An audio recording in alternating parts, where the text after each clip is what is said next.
Hello and welcome to the Physiology of Endurance Running podcast. We are back with Road to London. No rest for the wicked. I'm joined by Dan, as always. Dan, how are you doing? Yeah, good. Well, we were under pressure to put Road to London out. We were getting requests in before we'd even asked each other if it were going to happen. And after, well, we're sort of 2 for 2, aren't we? 2 success stories in our Road to series. I had a good run at Valencia. Oh, I had a great run at Barry. But it's just we can't stop now. Otherwise, we're going to jinx it. I'll have a rubbish run if we don't document the whole thing in detail. I think we will stop after London. Yeah, we will stop after London. We can't just keep going. Yeah, indefinitely. I think if whatever marathon you were running in the spring, it'd be interesting. But I think especially because you're on the elite start at London, which is jump straight into it. Yeah, although some news outlets didn't include you, they cut you off the bottom of the screenshot, but you are on the elite start. I'm on. I managed to. It's a pretty good start list. Yeah, it's a pretty good start list, like both the international field and the British field. But yeah, scraped into the elite start in the elite athlete hotel, which would be really cool. I have done that before a few years ago now, but I've done London twice and been really bad twice. Like, if those who have listened to me talk about using my heart rate pacing strategy, that was basically developed off the back of twice running really badly at London. So I think my best on the London course is I had a DNF when it was the elite only race, and I think it's it might be a 2:27, 2:28 to beat, which is pretty much as slow as I've ever run a marathon, I think. So go for a course record. Minimum course PB, yeah, not course record, course PB. Yeah, course PB. No, I'm not running 2:01 or whatever it is. Before we start, we're sponsored by SOAR as always. I assume you'll be in SOAR kit. Have you decided if you wear Ponte vest or? I've had to send my photo of my kit. I'm going to be running in already over to the elite athlete coordinator, so it can go in their booklet. So I can already tell you that I will be in the SOAR split shorts, marathon split shorts, and my SOAR Ponte vest. So I will be fully SOAR kitted out. I haven't had to commit to the socks yet, but probably the SOAR ones again. Worked all right for Valencia. So yeah. And most likely, I guess, shoes, Asics Meta Speed, probably.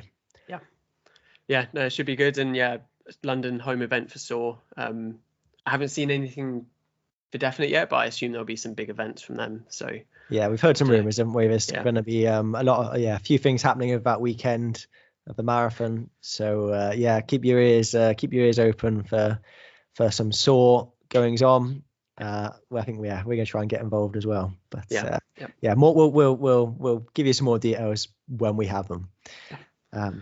But yeah, I guess Road to London. Should I give a bit of a recap of where the last few months? Yeah, so probably post Valencia. I mean, like we have 8 weeks of your training at the end of last year documented, don't we? Which I think if we come to the same conclusions after this as we did with Valencia, that training's probably as important as what you're going to do the next few weeks. But maybe go post Valencia. Yeah. So Valencia got back on the 1st of December, wasn't it? So right on the Monday, I won't go for every day. I got back running straight away after Valencia. So the next day I ran 8K. And just jogged for until the following Tuesday, where I did my first session back. I did 71K the week post, and actually I just found from experience that my body does better to just keep moving, even if it's really slow. Like, we had a couple of days in Valencia, so I jogged with Jemima, very comfortable pace, and just like no pressure, just move. So I think all my runs that week between 7K and 14K, but pretty chilled. And then I pretty much got straight back into the training. I built it back up slowly, but yeah, a week of jogging, 71K, and then back to Tuesday, Friday sessions and a slightly longer run on a Sunday. And and actually got my volume back up pretty quickly. Like I went 71k the week post, 126k, 159k. Had a down week over Christmas. I was a bit of a cold, 130k. But really, I was just sort of building towards this, like the Barcelona half marathon, which I think after Valencia in 2023, I sort of made the mistake of not having any big goals for quite a while and just sort of drifted a bit and felt like I didn't achieve that much in that whole spring. I'd sort of ruled out doing London because I'd put so much into Valencia, but I didn't want to go chase a fast time again. I wanted to just do some racing. Whereas actually, I've known from, I got to like February last year and was really as fit as I'd ever been and sort of felt like I'd wasted the opportunity a bit. So this year I was like, right, I know that my body responds pretty well to jumping back after a marathon. All that training's still there. So the big goal before London was Barcelona half. So I was just getting my mileage back up for that. So as I said, I did 159k the week before Christmas, 130k the week of Christmas, then 178, 192, 202 k. So that gets us up to mid-January. Did the Welsh Cross Country Champs, but actually had a bit of a cold that week and nearly didn't run. I felt a bit rough, but I wanted to do one race before Barcelona because I spend so much time doing controlled training.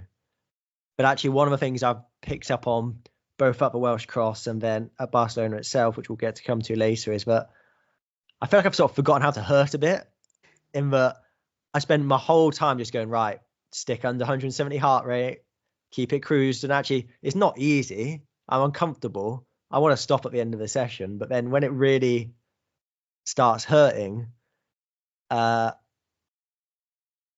feel like, you know what, I'm hurting enough now. I don't necessarily want to push anymore. And I felt a bit like that at the Welsh Cross. Also, it was a bit of a shock to the system. So it was my first cross country in a year. But it was a solid enough run. I came third there. Would have liked to be a bit closer to Derry Griffiths at the front, but it was fine. Beat a couple of decent runners who had run 29:30 for 10k not that long ago. So felt like I was a good position. I've been feeling like really fit. So that was 3 weeks before Barcelona. So 2 more weeks, 200k. And then I decided I'd properly like taper into Barcelona because, and by that I mean like take a whole 2 weeks of reducing and training a little bit like I would as a marathon, because I just felt really fit already, and I didn't think I needed to go chasing my fitness. So did 160k, so reduced it by 40k that week, the week before, and then week of Barcelona around 116k, and had a good run there. I guess like around 60. What I run 64:05, 6, something like that.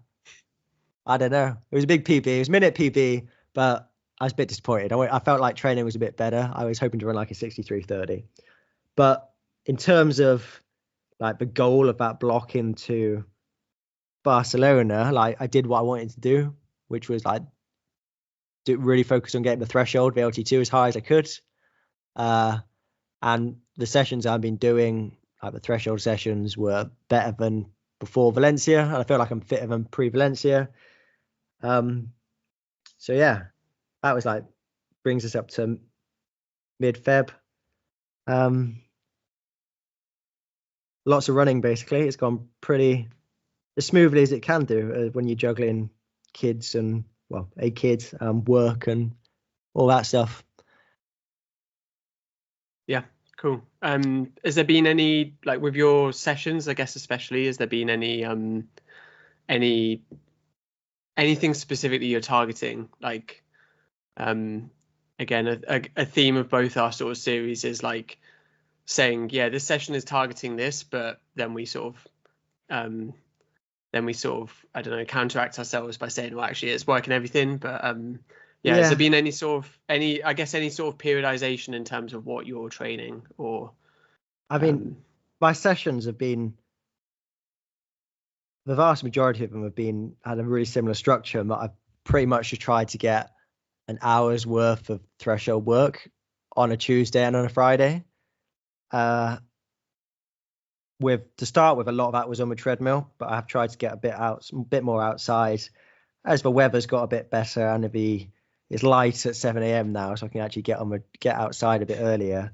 But I felt like that sort of stuff gets me really fit.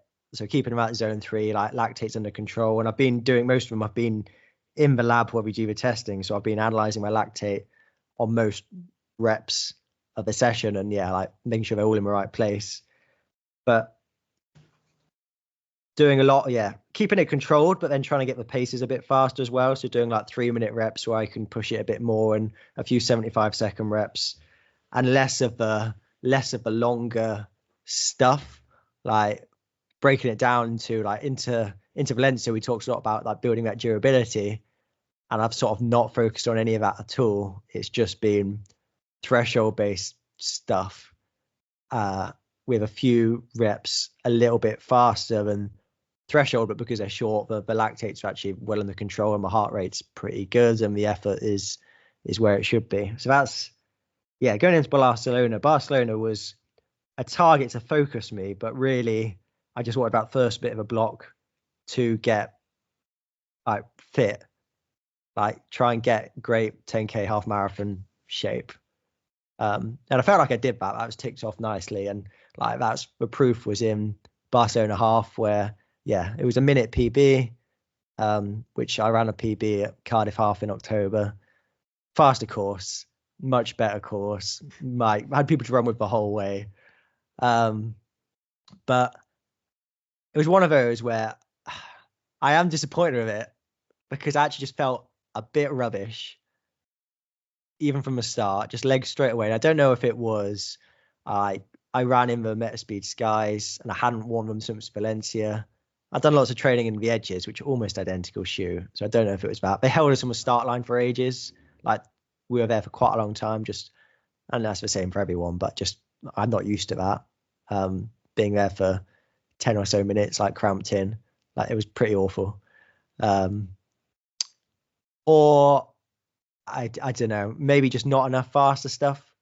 And actually during my race, cardiovascularly, and my heart rate was like fantastic.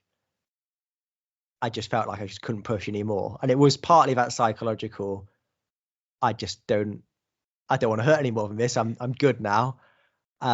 Plus I do think maybe I need to do a little bit of faster stuff in my training from a mechanical standpoint, but also just remembering what it's like to run fast and actually just pushing yourself that little bit more. And I think, to be honest, I think it's less of an issue for the marathon, but for the half, it did make me question, like the threshold stuff has got me super fit. I'm 100% the fittest I've ever been. And that's pretty much been what my training has been like for the last few years. But these days I race so infrequently, but maybe I need to do some harder sessions just more for psychological benefits rather than the physiological. Do you think maybe it's rather than a whole session being hard, it's a case of doing 50 minutes of that sort of zone 3 work, and then the final 10 minutes is something hard? It won't be as good as if you did the start of the session like that, but it's still 50 minutes into some hard running, so psychologically it's actually going to be quite tough as well. And I have that's exactly what I've sort of done post Valencia. I think, like I said, for the London, I don't think it's an issue. Like for the marathon, because actually the bit where it's just a different pain, isn't it? Like you are sub threshold for almost all of it, and the last bit, it doesn't really make much of a difference if you can push a little bit harder or not. But having said that, I have dripped in pretty much exactly what you said, like some sessions where I'll do like 50 minutes worth of threshold, but I'll chuck on some 400s in the end and push them a bit harder, or some 200s or some 30 seconds, just to go, right, this is nearly flat out. And I think that's does fill a gap in the boxes I've been ticking. I do think that I will continue to include a bit of that even all the way up to the marathon. I just feel like there's some you don't need to do loads of it. Just drip feed it in every week or two. So yeah, that was one of the learnings, I think, from the first part of the block. I guess the other thing that I've done, which was a takeaway that we had from a Road to Valencia series, was like I tried to do some strength and conditioning in that block, but I think the conclusion was I started it too late and didn't really have the chance to benefit from that. Like I was only doing one session a week just because of the timings, how I was trying to fit it into my week, and finding the time to do it. And then it became like, as it got really serious, I wanted to prioritize the run sessions, not the lifting sessions. Whereas actually since the beginning of Jan, I've done a gym session twice a week, every week.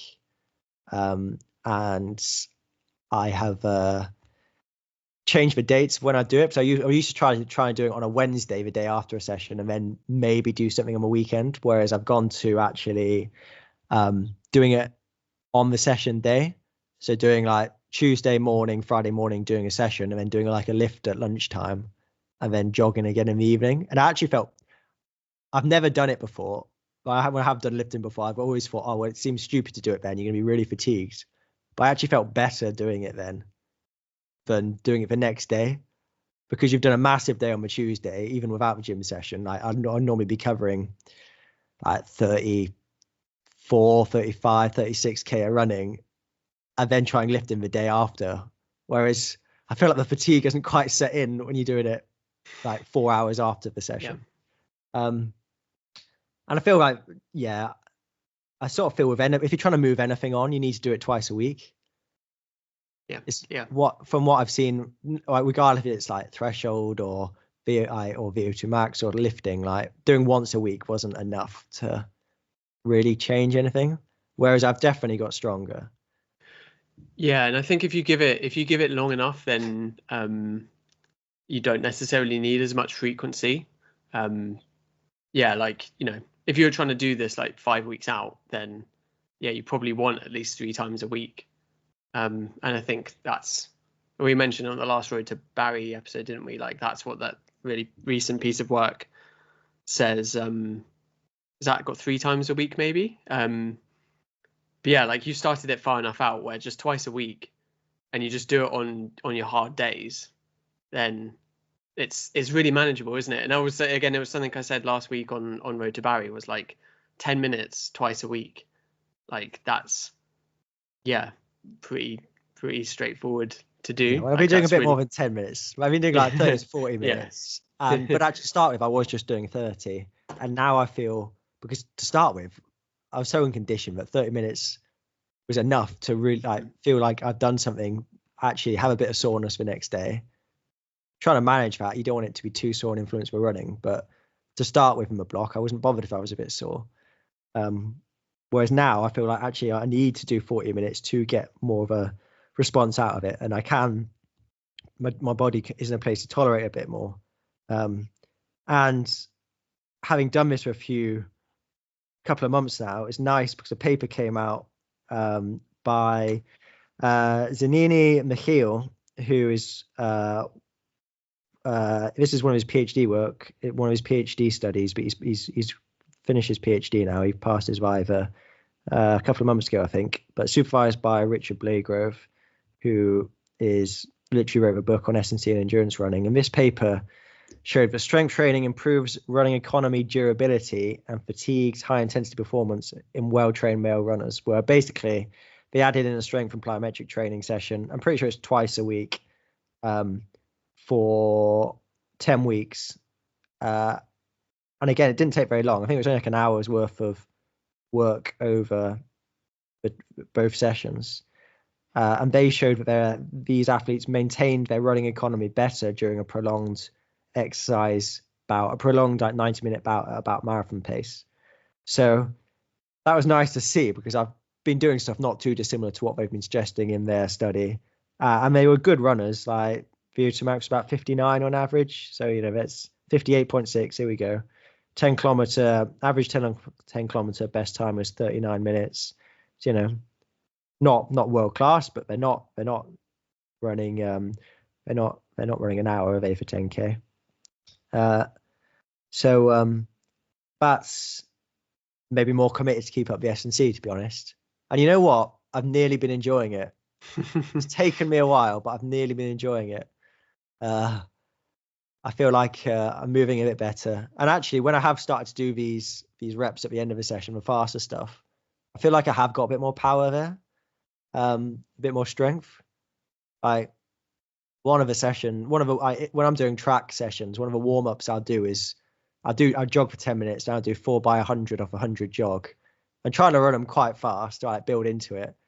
And the other day I ran a 14.3, and for me that is absolutely flying.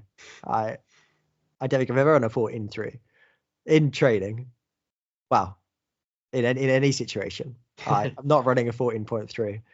I mean, that just shows you what I'm definitely an endurance runner, because 14.3 is it's not even world record 1500 meter pace, is it? I don't think. No, it's way off. It's about 3K pace, right? Pretty slow. Yeah, bit faster than 3K pace. But yeah, so that was one of the takeaways from my Road to Valencia series. We said up my road to Barry, isn't it? Actually, just having a debrief of what you did well, what you didn't do so well, and that was one of the takeaways. And I feel, I've actually implemented that, put in the S&C, started nice and early, structure in my week so it actually is doable. Because I always, like I said, I was trying to do it on a Saturday, and I was just never going to work with family and life and all that. Whereas actually doing it on a Tuesday and a Friday, when I'm in work, I can take 30 minutes out of my day to go to the gym, have my lunch in the gym, and that's worked nicely. So I guess that sort of brings up to Barcelona, doesn't it? Yeah, in a sort of disjointed way. So, but the week after, I was broken after Barcelona. I was in a bit of a hole, and I felt actually not that bad from a race, but more just the travel, getting up really early to race. I got home really late because I had to be back the same day so I could look after Nye on the Monday. And a combination of all that, it took me a while to recover. Then I got back and Nye and Jemima both had cold, so obviously I picked that up as well. So I pretty much jogged for a week after Barcelona. I did 102K in easy running, but which is fine. Again, like I was more than happy to just recover from Barcelona.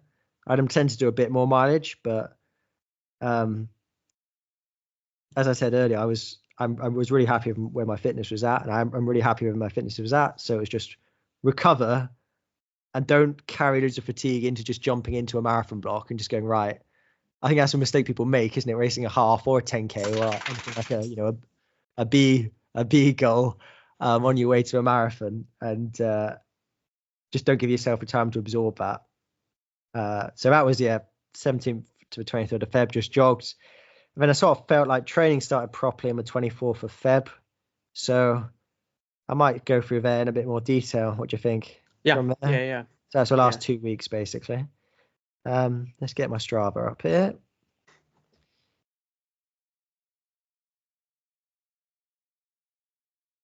Just scrolling through. Started with trails. So I did 10 miles on the trails. This was the loop by my house. It's a beautiful loop. And don't get to run it all that often because of just when I have the ability, about when my timings for training are. Here we go. Trails, 10 miles, 410 meters of climbing. It's a good four times your recommended climbing in around 100 meters an hour, isn't it? So I think knowing this loop, most of that's at the start as well, isn't it? It basically climbs up to halfway and then it's downhill most of the rest of the way. So good chunk of climbing. And then 10K in the evening on the treadmill. First session back then on the Tuesday. So really happy just to take this as it came and not try and go back straight into an hour worth of threshold. So I did 8 times 6 minutes, starting at 19K an hour, and then every second rep increased the speed a little bit, I think.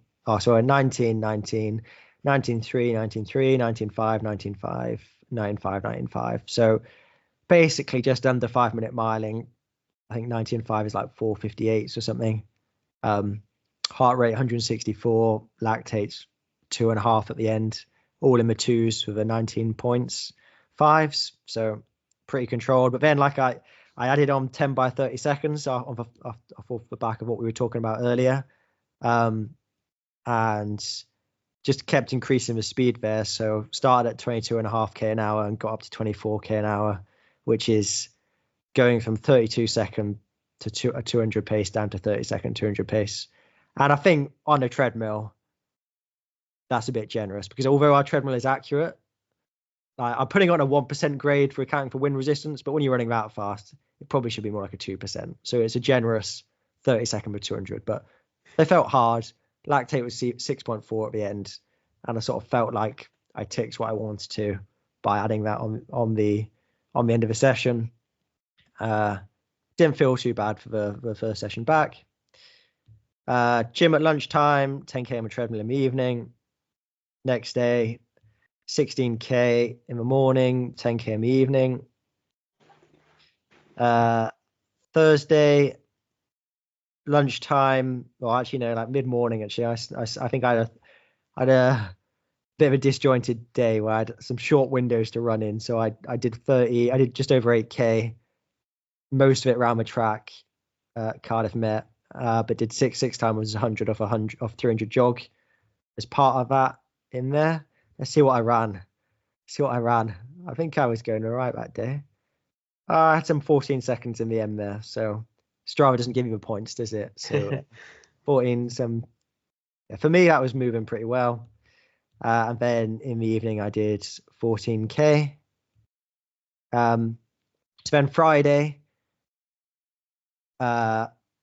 this was the start of getting more marathon specific. So I've done, like I said, I'm really happy with where my threshold was at. I've done so many sessions where I've been doing an hour's worth of volume in like just below LT2 in terms of lactate and heart rate. So now time to add some durability. So I went out and did 40k at a decent pace around Cardiff at 6 a.m. in the morning, which I was really pleased with how this went, to be honest. I did 40k, averaged 324 a k. Heart rate was 151 average, pretty sure from memory. Let's have a look. 151. Yeah.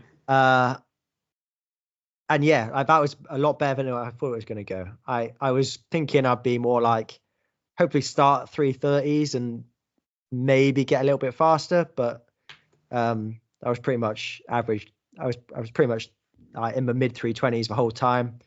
Where does 151 BPM sit in terms of your first threshold? So I'm normally about 155. Yeah. So I was over at the end. I was obviously had a bit of drift, but I was more than happy for that to happen on this occasion, as long as it wasn't getting too high.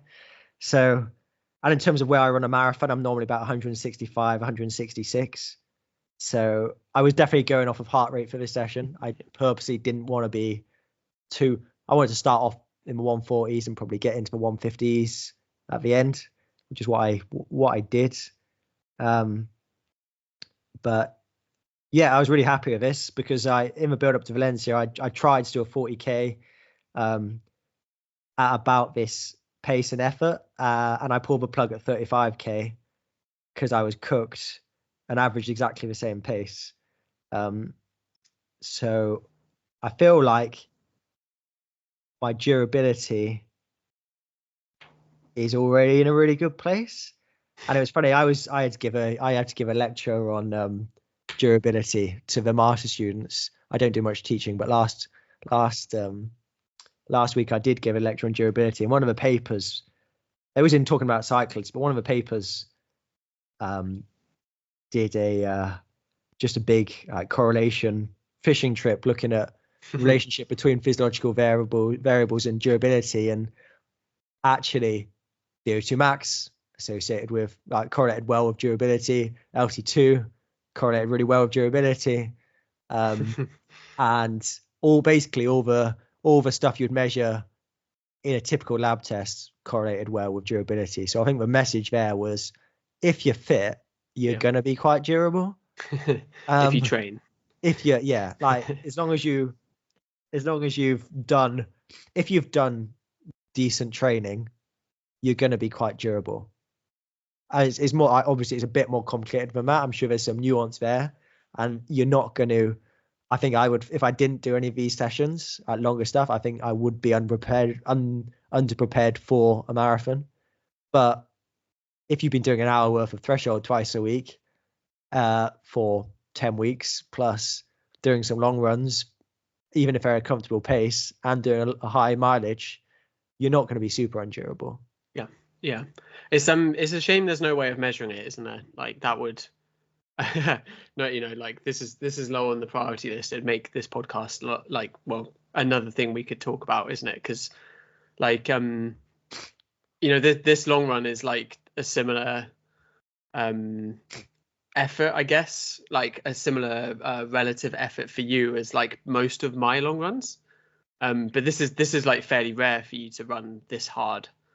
Like you're generally like doing your long runs really easily, whereas like I'm generally doing them, right up to the top of my like first threshold. And it'd just be interesting to like whether you could compare, and like actually do you end up in the same place at the end of it? Like we've both done long runs, we both trained, and both end up being durable.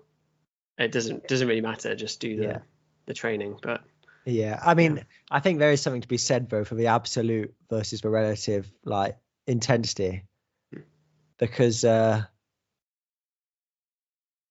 amount of carbohydrate I would burn, for example, is going to be a little bit higher than what you would do.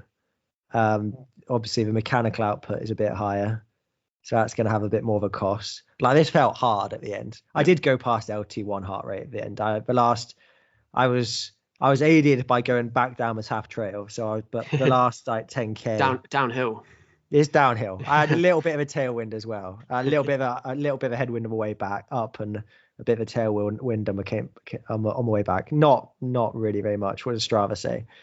4.6k an hour. So that's pretty still, really, isn't it? But claim it's I was doing like 320, 318, and 319, 320k for the last 10k or so till I started climbing back up to Cardiff Met.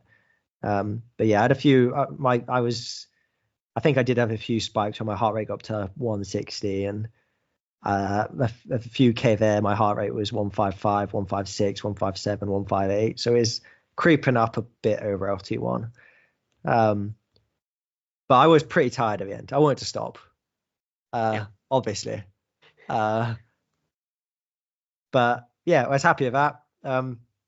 Took on 160 grams of carbs. I think that was a gel every 5 miles, basically 8k.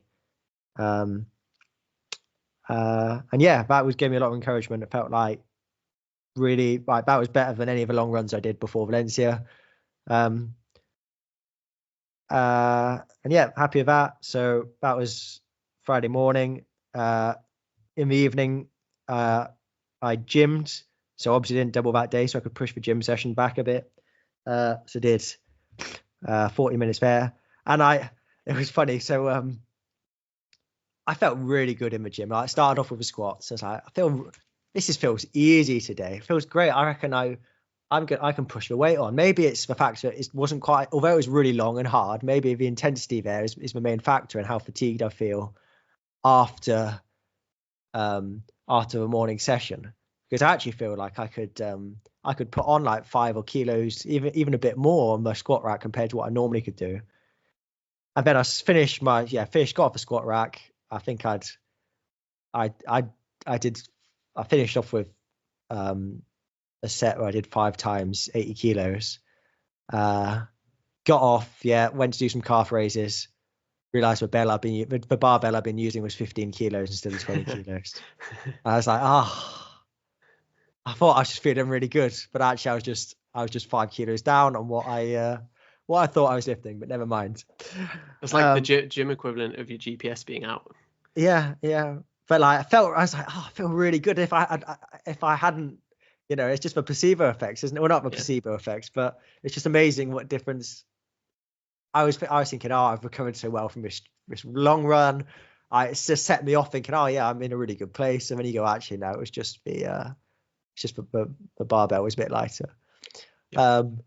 But it's like Steve Magnus, doesn't he? He tells a story about they were reading when he was doing a track race. He ran really fast, didn't he? Because they were telling out. They were calling. It was in Canada, and they were calling out the splits in French and then in English. So by the time they got to the English bit, it was like out by a second. So we thought it was going really slow, but actually it was going pretty quick, and ran a massive PB just because he felt like he was actually going quite slow.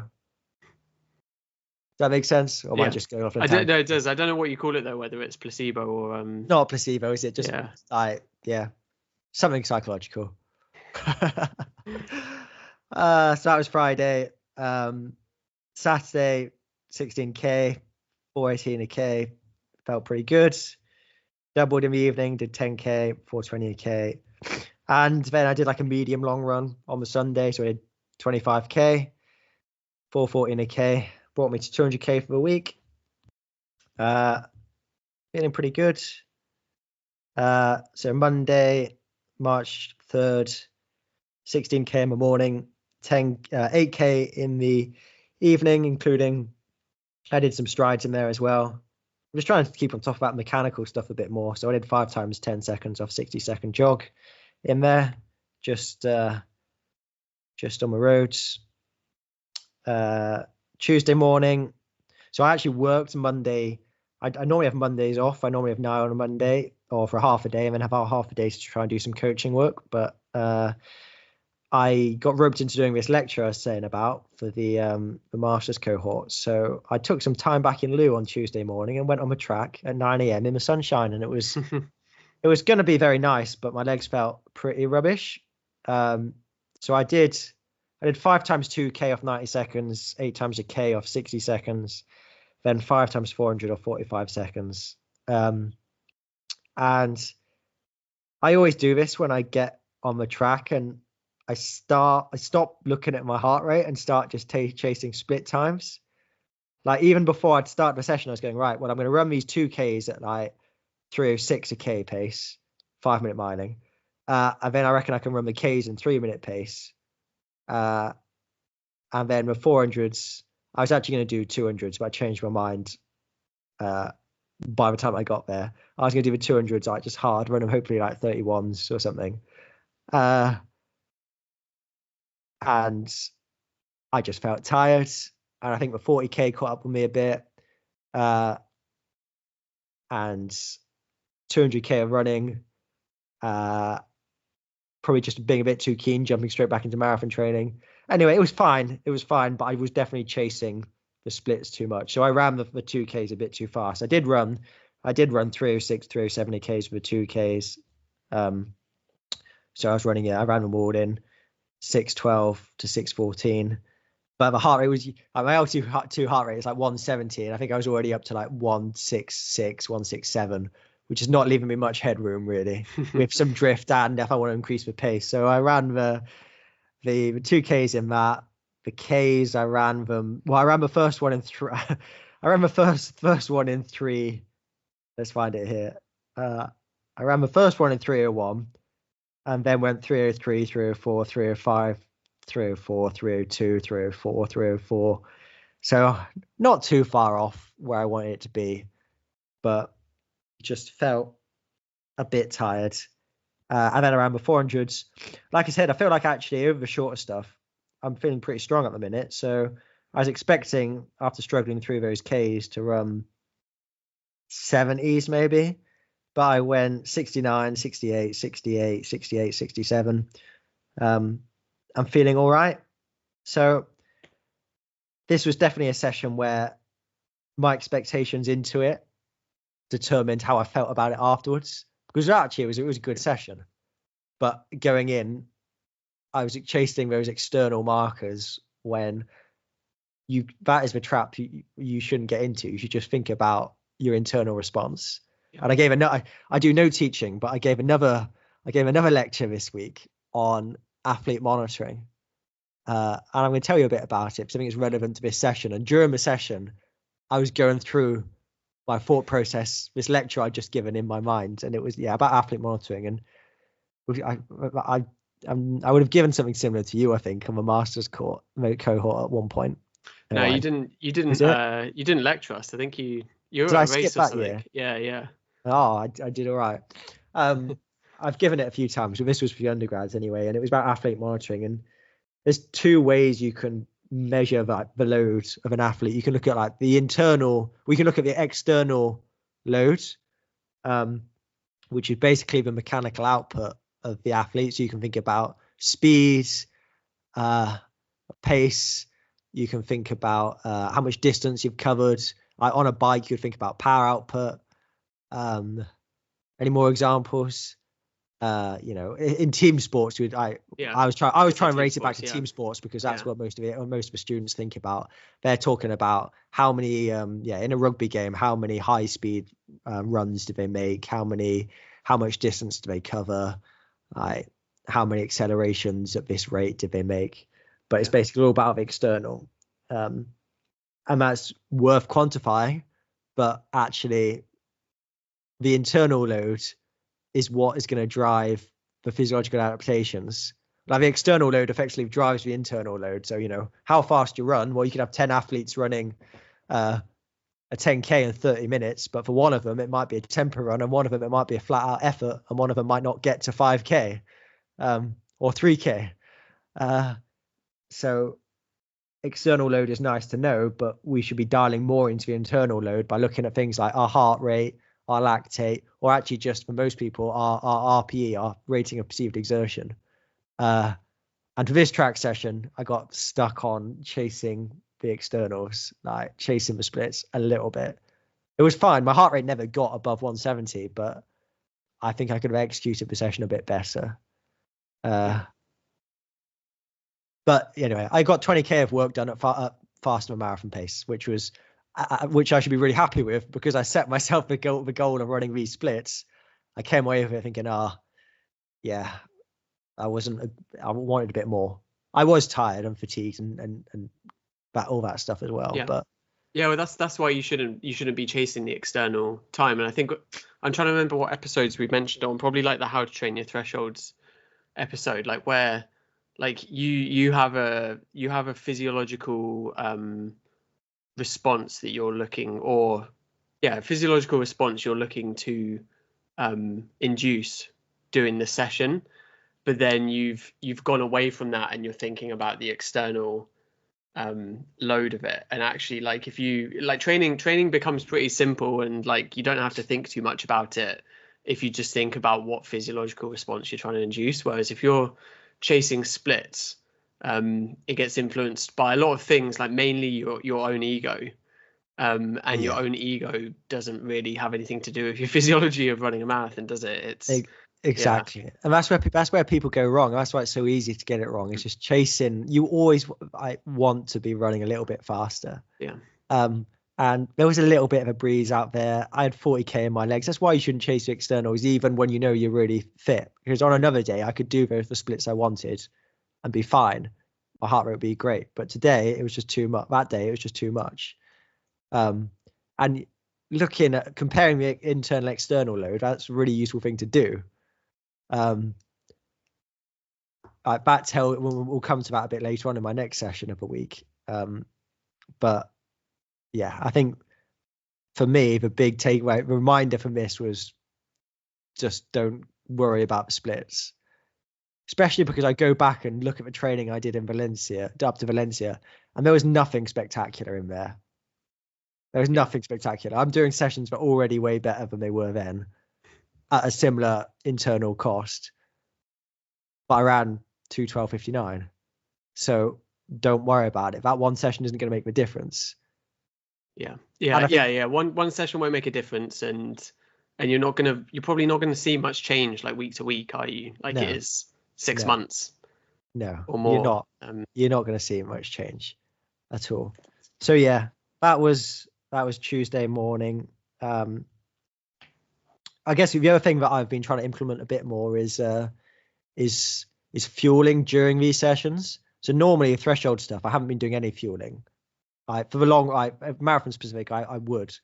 But one of the takeaways from Valencia again was I managed to take on 110 grams of carbs during the marathon, but I threw up everywhere at the end. So I obviously wasn't absorbing it all. And there's definitely a difference between tolerating and absorbing. Just because you can tolerate it in your GI tracts doesn't mean you're using it. So that was one impetus to try and really get on the fueling early into the block. But also I'm hoping it'll just help me tolerate the training a bit more. Yeah.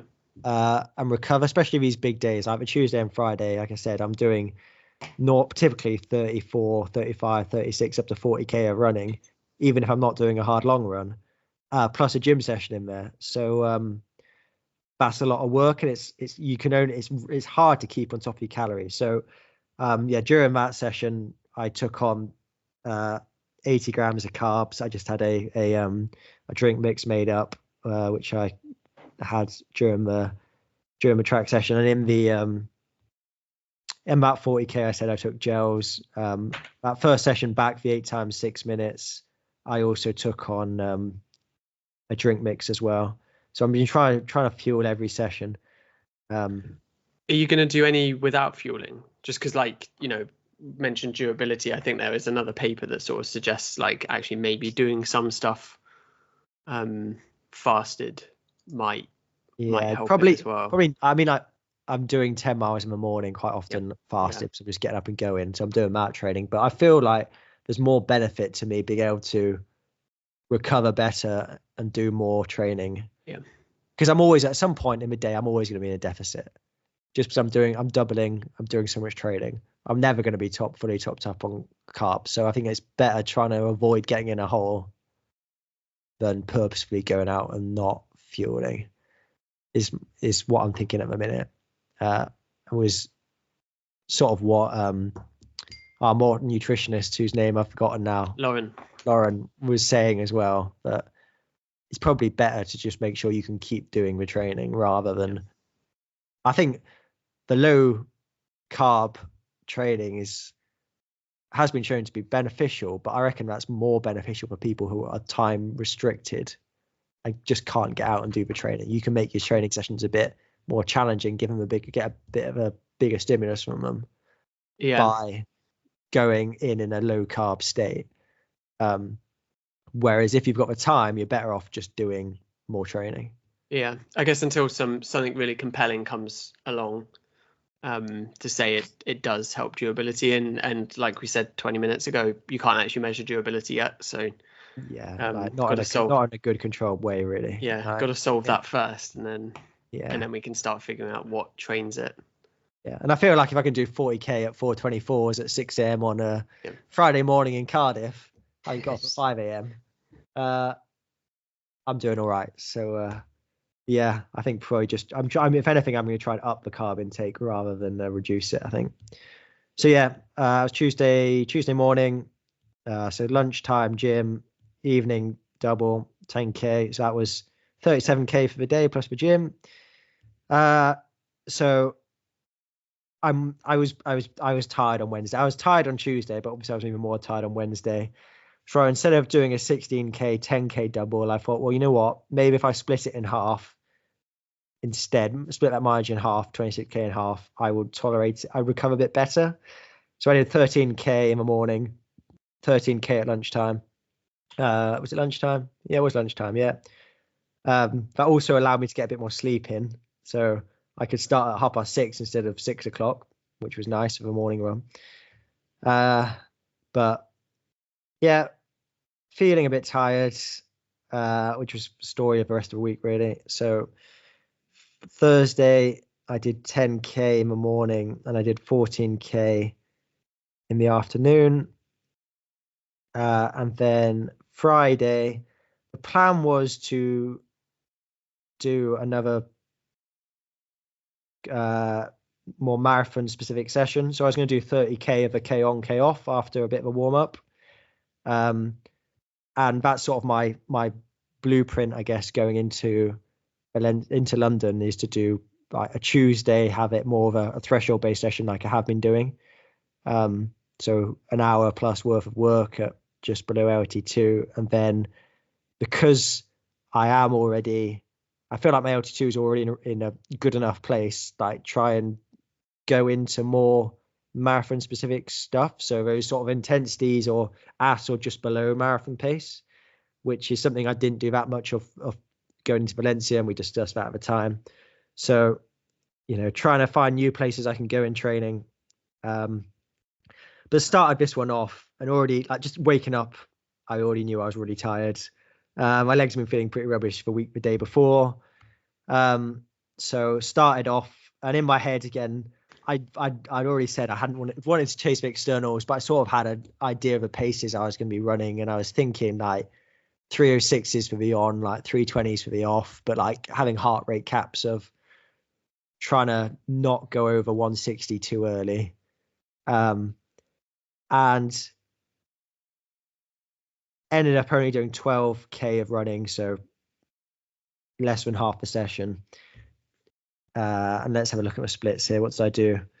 So I went 309, 328, 313, 327, 314, 331, 316, 336, 317, 332, 316, 337, and then called it a day. But so this is where I was quite pleased in that I didn't go chasing the splits. I did just dial into the heart rate.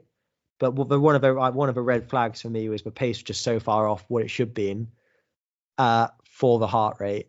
And also just compared to like the session I'd done on a Friday, my heart rate was, I averaged, for the 12k I averaged 324 a K, but my heart rate was 155, and that's only doing 12k of running, not doing 40k of running. Yeah. So it's higher despite it being like a lot shorter. And yeah, you've got the fluctuations in there, but legs felt pretty heavy. And that was the other sign to stop. But even just getting up to a heart rate of 160 I was just finding that difficult, which shouldn't be that difficult to get my heart rate up to below marathon pace. So like my max heart rate on my whole session was 164. I just couldn't access those higher intensities. So I was definitely the right decision to call a day on that. I was just a bit too fatigued. And I was trying to process. I ended up, because I ended up where I did it, and I planned to do 30k. I ended up having to jog 8k back up to uni to get home. So it ended up being like a 24k morning still. But I was just trying to process it, and I was definitely the right decision to make, like not doing that session, because I'd have just dug myself more of a hole. And then I was getting real philosophical and thinking about the reasoning behind training. And I was going, well, really, this is just a sign that my body's it's done enough training. It doesn't need any more loads. The load's adequate. Even when you're planning out all this stuff, it's a best guess scenario of how your body's going to respond, isn't it? Like you don't know how much is going to be too much. And I have been pushing it. Like 200k is pushing it for me. I think of what I could tolerate with the lifestyle I have of having to fit it around work, getting up early in the mornings, having a 3-year-old who's hit and miss, all this sort of stuff. I think 200k, if I had like, a perfect setup, would be doable, but only just then. And then I'm trying to do that on top of everything else. So when things are going smoothly, it's fine. And then any little hiccup in terms of extra stress in my life is not tolerable. So I was initially a bit annoyed that I couldn't get this session done, but actually decided that that's just my body saying it doesn't need any more training, back off for a bit. So yeah, and I know I'm really fit.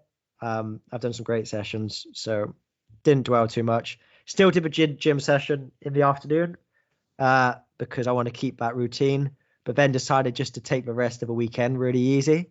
I also did develop a cold, so you might be able to hear it on me now. A bit congested. Like I think that's the thing. Like talking about other factors, like I've got a minor cold, and I think if I wasn't doing 200k, if I was doing 100k a week, I would not notice it. But just everything together, getting a bit much. So decided, you know what, let's recover, take the weekend nice and easy. So I didn't double in the evening.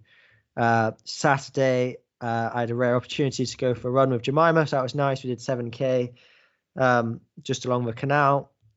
And then on Sunday, I just did 8K again, a pretty comfortable pace. So what does that get me for the week? Trying to not be obsessed, and it's also reminded me not to be obsessed about the weekly mileage. I did 151K, but really I did 200K a week average for 12 days and then just jogged it in for the last 2 days. So it was a big block of training and some big sessions in there. And what I'm working through now is, do I try and go back to 200Ks, or do I accept that maybe that external work rate is just a bit too much for me at the minute and I try and run 180K? Or is it just because I've got a cold, that's the extra factor? And I'm playing this out of my mind at the minute. So I welcome your input here.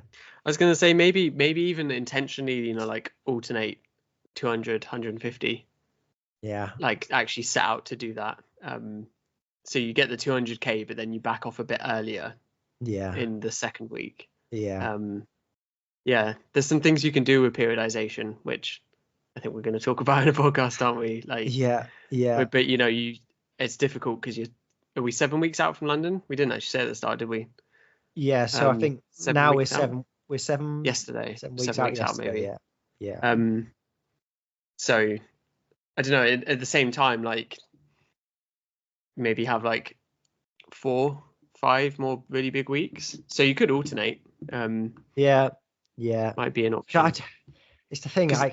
I was gonna say then you could almost actually think, do I go on a 10-day sort of, like, forget 7 days training cycles, do 10 days, but then you maybe don't want to be trying to do a long run on the weekdays all the time. But yeah, I think you can like, up until now, I've always sort of been, I would take a deload period when I need it. And again,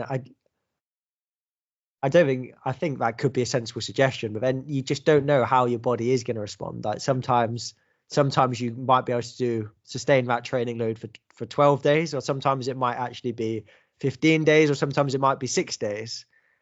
And can you be that confident in going, you know what, I think I can do 7 days on, 7 days a bit lower, 7 days on, or whatever. And I do think one of the most important things is in the marathon training, like, cycle, that you just don't keep pushing through. Because if I wanted to, I could have gone and done 10K on the Friday on the evening, and have done still 26K of volume on the Saturday, and gone and done 25K medium long run on the Sunday, and done 200K.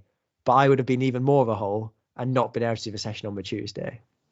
Whereas now I feel like I've actually recovered a bit, minus the cold, and can start the week off right. So yeah, I'm still working through that in my head, what I'm going to do there. I think I'm just being flexible. Yeah, it's probably and not get hung up on these externals. Like that's what I'm trying to get away from. Like, why did I do 200K last week? Because just in my head, 200K sounds like a good number to get to, and that's what all the East Africans are doing, at least 200K, and Phil Sessman and everyone else you see on Strava. Whereas there's nothing magical about 200K versus 198K versus 204K. I'm definitely guilty sometimes of just chasing that number. Yeah. But then I was also pleased that I had the self-awareness to go, you know what, Saturday, Sunday, I'm just going to chill, because my body needed that and I feel better for it. And I ran 151K, but that's fine, 151K that weekly number doesn't tell the whole story. No, because really I smashed it for 5 days and then just took it easy for 2, and that's not the same as spreading it out over 7 days. Yeah. And I've never managed 200K weeks back to back, so maybe that's a sign that 200K is unsustainable. I don't know. You can see that none of us know everything, and we're still working it through ourselves when we share our own training. But that's good. I think that's healthy. Yeah, and this is probably better, like thinking and not knowing the answer than having someone else tell you. Yeah. Yeah, It's always like a process. It's always a yeah. process, and trying to find out what an athlete can and cannot handle is really hard. And for me, I am definitely reaching my genetic limits. I'm still thinking there's more I can do, but I do have to go pretty close to that line of what's unsustainable to make that next jump, I think, or I feel like I do. Whereas if you're someone who's not quite at their limits, then I would always go, right, let's be a bit more conservative. We don't need to go near that red line of what is going to take you over the edge. Yeah. Because you just don't need to get there. You're much better just putting sacrificing 1% each week, but being able to do it every week of the year, pretty much, versus having a boom bust cycle. Yeah, and it's maybe also like it's a, part of the reason they're doing this is it's a really unique circumstance of being in the elite field at London, and it's maybe something we'll come on to in later episodes is, like there's going to be unique elements of London in terms of the course, in terms of the fact you get bottles, and then in terms of how the race will play out for you, that means that maybe actually you want to push it for this one because you're not going to have a huge pack carrying you along like at Valencia. You are almost certainly going to be solo for a chunk of this race. So you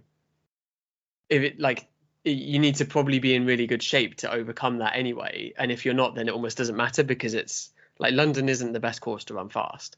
Yeah. So yeah, and you almost take that pressure off yourself. Yeah, and I guess that's probably something we just started with is like what my goal is going into London. Yeah. Right?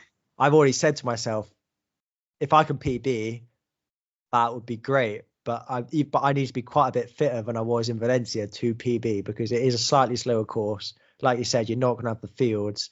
I will inevitably be by myself at some point, and I'm quite happy with that. I do most of my training by myself, but it's not conducive to getting the most out of your ability and the conditions as well. It's always Valencia always seems to be perfect, whereas London is not always perfect. It could be hot, it could be windy, it could be cold. Like we don't know. So for me, I just want to again get away from those. I keep going on about this, but get away from those externals and just focus about executing as good a race as I can. And I want to beat as many pros as I can. That's my goal. Like pick as many people off in the last 10K. Yeah. Anyone who's sponsored, I'm having them. That's my goal.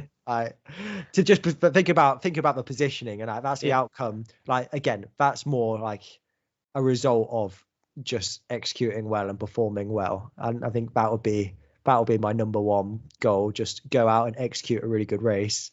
The time and position is what it is. But having like watched London so many times, a lot of people, even the elites, get it wrong. Like last year, like Emil Carres went from being in like 8th to 3rd, just going through the tunnel at the end, didn't he? Because so many of them just dropped out because they'd overcooked it.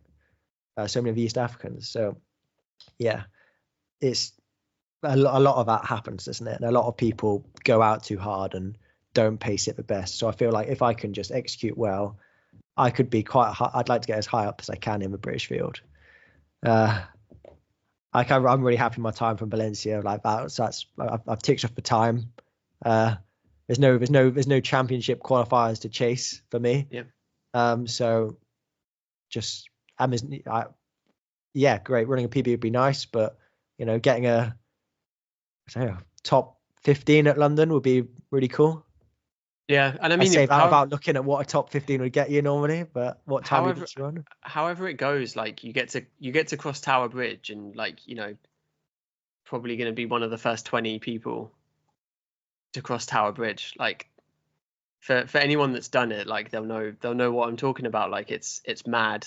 Like it's such a cool race. And like the year I did it, I was like, I think I was like 250th or something. And towards the end, like it is strung out a bit, and you do, like I was running and I was like, I feel like I'm on the TV when I'm watching this. Like it's strung out, and you have the entire rest of the marathon coming the other way in those last 10 kilometers, and it's like 5 people deep on the side of the road, and you're going to be like right at the front. Like however it goes, that might not be the best if it goes completely to shit and like you have to drop out, but like having 5 people deep cheering you on and you're like one of the first people through, like is going to be pretty cool anyway. Like, it's a cool experience. That's the thing. I have the only thing, like I said earlier, like the only time where I've done the actual main London Marathon, I was ill on the start line. That's why I didn't run very well. I was definitely ill, but didn't really realize until I started running. And I DNF'd the year before, so I was committed to finishing. But I was blowing up by like 6 miles. I went off on an unambitious pace compared to my training and like recent race history, and heart rate was just through the roof. And I got to Tower Bridge and I was like, I don't know if I'm going to make it to the end here. And it's only halfway, isn't it? Like not even halfway. 12 miles or something, isn't it? Yeah, 12 miles. Yeah. And I would like to go and experience the atmosphere a bit more instead of just hating myself for 26 miles, which is what happened last time. I mean, it was great because I was dying and everybody was catching up with me and saying, yeah, well done, keep going, which was nice, but you don't really care at that point, do you? No. You're going to have a bunch of influencers as well behind you. Oh, God. You need to not get boom shakalaked by Nick Bester. Yeah. I can't. I've got to be well away from that. Podcast gets cancelled if that happens. Yeah. 100. You don't say that. It could have, things have happened, haven't they? Stranger things have happened, but yeah, I can't. Just run a solid race. That's my goal. Yeah. I think that's probably it for this week. Covered a lot of ground. Yeah, it was probably always going to be a bit of a big one, wasn't it? With trying to recap the last 4 months, basically, isn't it? And we can start going into like fueling and shoes and all of that in the next few episodes, can't we, as well? Yeah, plenty. We can be go into a bit more detail. Nice. Yeah, cool, awesome. Well, we'll see everyone next time. Hope you enjoyed the first episode. Yep, follow along.